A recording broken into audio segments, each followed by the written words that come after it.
The top 3 chicken takeaway order from Chinese restaurants are General Tso's chicken, orange chicken, and sesame chicken, at least according to me. But what if you can't tolerate a bit of spice from General Tso's, and maybe you're allergic to vitamin C, so orange chicken is out?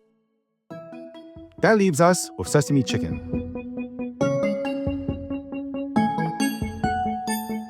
Crispy golden chicken gets tossed in a shiny, sweet, savory sesame sauce. Ow, hot, hot, hot. Delivering crunch first and comfort right after. It is fragrant, really sticky, and just sweet enough to make you go back for one more piece. Finished with toasted sesame seeds and best enjoyed with rice. It's a classic for a lot of reasons. And today, I'm gonna show you how I make it. So let's go. We are starting with the sauce first because there's something really important most sesame chicken recipes don't mention. The sesame flavor doesn't come from the seeds, it comes from sesame oil. And the purity of your sesame oil makes or breaks this dish. There are 2 main types, 100% pure sesame oil, and then there is blended sesame oil, mixed with neutral oils like soybean or canola. Pure sesame oil tastes better, but it can be expensive. If that's the case, look for a blended sesame oil that is at least 70% sesame oil. It's more affordable and still delivers great flavor. And if you do go for the pure stuff, make sure the label clearly says 100% sesame oil. Natural doesn't always mean pure. Right here I have 200 grams of chicken broth, okay? If you're buying store-bought, make sure that you're getting low sodium or no sodium. And as you can see here, there's a lot of stuff going on here. Once you combine all the ingredients, it's gonna be really easy. Chinese style sesame chicken onto your dinner table. This is dark soy sauce. This is what's gonna give the sesame chicken that darkish hue. Dark soy sauce is a little bit more sweet, while the soy sauce here will provide the saltiness. And of course, Chinese dishes, we need oyster sauce. Doesn't matter if we're making a sauce or we're putting it directly onto ingredients. Gotta have a little bit of that oyster sauce. And we need some type of vinegar. I'm using black vinegar, but you can use Chinese rice vinegar or you can use white vinegar. But if you can get your hands on really good Chinese black vinegar, I highly recommend that you use it because when your friends taste it, they're gonna be like, boy, that's something good in there. And of course, the toasted sesame oil. Only the best stuff for my friends watching. Oh, damn. Wow. We got some ketchup. American Chinese fast food, you always gotta have some kind of ketchup in there. It adds a little bit of zing, adds a little bit of bite, and it makes it inherently Chinese American. Some ground white pepper, and a little bit of chef's helper. Chef's helper is always in Chinese food, doesn't matter. And now for the sweetness, I've got just 2 teaspoons of pure honey, and I'm using light brown sugar. I prefer light brown sugar for this recipe because it just gives an extra depth of flavor to this dish. And then of course, we wanna make this sauce thick, right? Nice, thick and glossy, just like the Chinese takeouts. So we're gonna need some potato starch. Just throw that in there.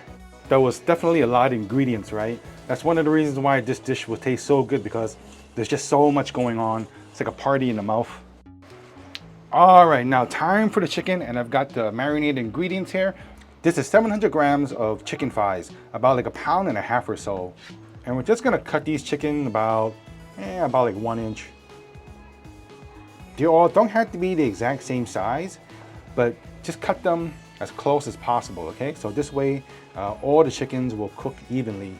And all finished. Look, a wall of chicken. Doesn't this remind you of that scene from the 300? Spartans, turn! Check that out. Oh God, I should get a life. All right, let's get back to some serious work. Some serious deliciousness. Okay, so we need to make the chicken marinade, all right? I got some Chinese Shaoxing wine here, but I'm also gonna use another type of Chinese wine.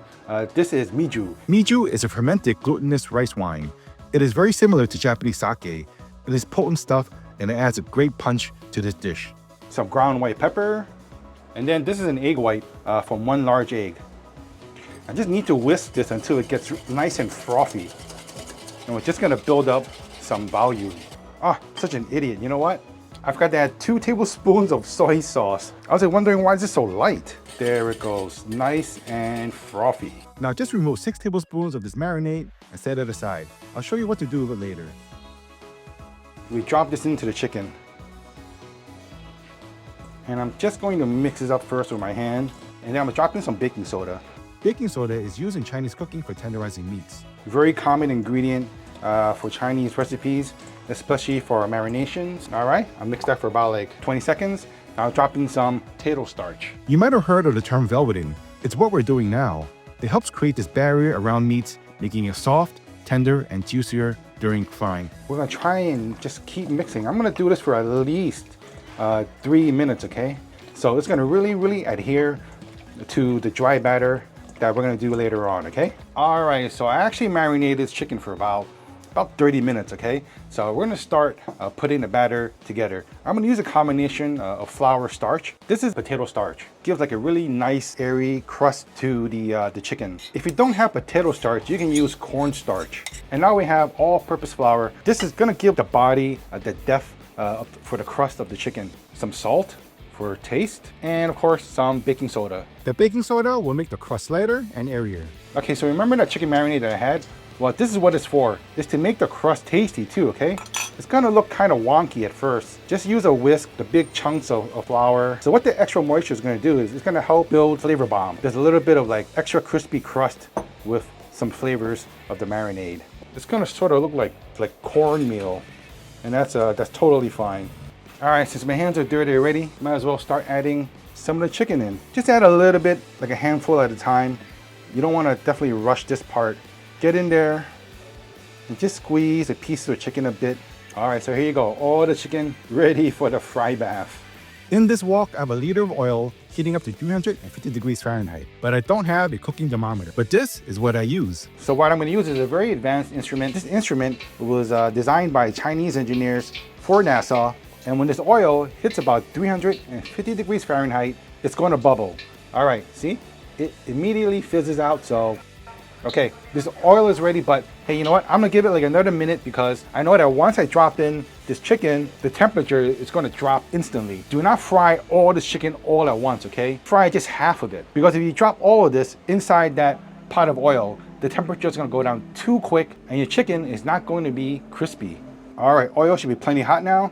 Gonna drop in the chicken, drop it in a little bit low and slow. This way you don't have to worry about any like splashback. This batch of chicken here should take about 3 to 4 minutes to cook up. Okay, I'm gonna start removing these chicken out. They've been cooking for about 3 minutes and a half. So I'm gonna give this oil like about a minute and a half to get back to temperature. But man, look at the first batch of chicken. Holy cow. Move it around in your hair, like the crispiness of it. Woo, that's gonna be an awesome chicken with the sesame sauce. I'm going to fry this chicken again, but this time I'm going to heat my oil to 375 degrees Fahrenheit. This second fry will really crisp up the chicken. And again, I will be frying in 2 batches. Depending on how high your oil is, the second fry should take about 40 seconds to 1 minute. The chicken should look 2 shades darker like that. So now we are ready for the sauce. To make the sauce, break out a clean pan, heat on medium-low heat, and add a few tablespoons of oil. When your pan is hot, add 3 minced garlic cloves, stir around for about 10 seconds. Then grate in 2 teaspoons of fresh ginger. To be safe, you can turn the heat off so you don't burn the garlic. Now flip the heat back on medium-low heat and stir around for about 15 seconds, careful that the garlic does not burn. Stir around the garlic and ginger and it's gonna smell really good. Then you drop in the sauce. Flip to a high heat. As the sauce bubbles away, it will thicken to a nice and beautiful glossy sauce. About a minute later, drop in some toasted sesame seeds. Just reserve a little bit of sesame seeds for garnish later. Making this delicious sesame chicken sauce takes about 3 minutes. Then drop in your fresh fried chicken in. Gently coat the chicken in the sauce and try to resist going in for a piece now. We're almost ready to eat. To finish that off, we need to top it off with some more fresh toasted sesame seeds, some more green stuff so you feel better because you shouldn't be eating all this fried stuff. There you go, my sesame chicken. Do try this recipe out. I know you guys will love it. But of course, I do make deliveries. I take Bitcoins and camels as payment. Thank you all for watching. I'll see you all in the next one.